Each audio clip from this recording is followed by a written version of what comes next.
සතිපට්ඨාන විවරණ නිවනට මඟ පෙන්වන සද්ධර්ම මණ්ඩපය.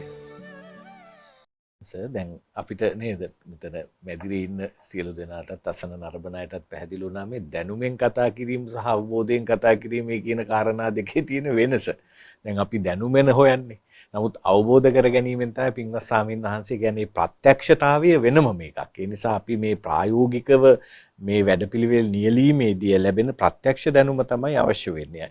අපි මෙතෙන්දී අවසාන වශයෙන් එක කාරණාවකට මම යන්න කැමතියි අවසරයි පින්වත් ස්වාමීන් වහන්සේ. දැන් සිත කොයි වෙලෙත් එක්ක අතීතේ එක්ක වර්තමානයේ මේ මොහොත කියන තැනට නෑ සතිය කියන තැන මම දැන් මේ මොහොත මේ දැන් මෙතන කියන තැනට ගෙනාවට පස්සේ දැන් අපිට හිතාගන්න බෑ අපි එතෙන්ට ආවද කියලා අපේ හඳුරෝනේ මේ මං එතෙන්ට ඇවිල්ලාද මේක දැනෙන්න සමහර විට මේ ඇකිලිලා තියෙන දේවල් ඔළුව එහෙම පිම්බිලා බැලුමක් පිම්බෙනවා වගේ ඈත් වෙනවා වගේ දැනෙන්න පුළුවන්.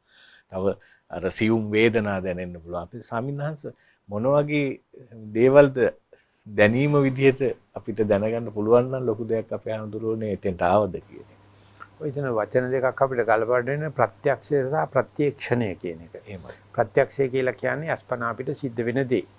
ඒක එහෙමම දෝ කියලා සාහිතික වෙන එක තමයි ප්‍රත්‍යක්ෂණය. එහෙමයි. ප්‍රත්‍යක්ෂණය කියන්නේ අස්පනා අපිට දැකීම. ඒකට ප්‍රත්‍යක්ෂණය හදා බෙදා ගන්න පුළුවන් ප්‍රත්‍යක්ෂය හදා බෙදා ගන්න බැරි වෙන්න පුළුවන්. ප්‍රත්‍යක්ෂ වෙලා තියෙනවා ප්‍රත්‍යක්ෂ වෙච්ච බව දන්නකම.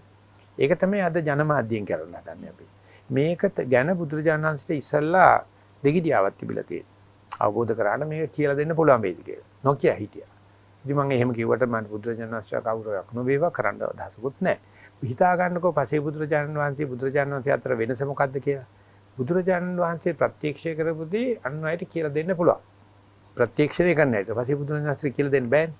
ඒකට පසේ බුදුරජාණන් වහන්සේ පහනක් පත්තු කරලා බුසලකින් වහලා තිබ්බා වගේ තමයි. අපේ බුදුහාමුදුරුවෝ එහෙම කෙරුවේ නැහැ. අපි වගේ කෙනෙකුට පවා ප්‍රත්‍යක්ෂණය කිරීමේ උපමාන කියලා දුන්නා.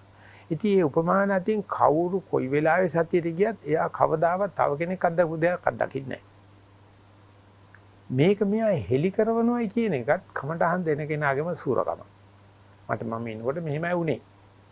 මෙහෙම විය යුතුයි කියලා රාමුවක් ඒකේ නැහැ. ඕනම කෙනෙකුට වෙන්න පුළුවන්. ඒක කොච්චර ඩයලෙක්ටික්ද එහෙම නැත්නම් ද්විඝටනාත්මකද කියනවා නම් හැම කෙනෙක්ම සතියට ගියාට පස්සේ එයාට හිතෙන්නේ වෙනමම ක්‍රමයකට මං සතිමත් උනායි කියලා. ඉතින් ඒ සඳහා හරිය වැදගත් සාකච්ඡා. සාකච්ඡා කරනකොට කවුරු හරි කියනවා දැන් මහත්මයා කතා කරගෙන ඉන්නකොට කියනවා ඔළුව හොඳට පැතිරලා විහිදිලා ඉදිමිලා ගියා වගේ තේරෙනවා කියලා.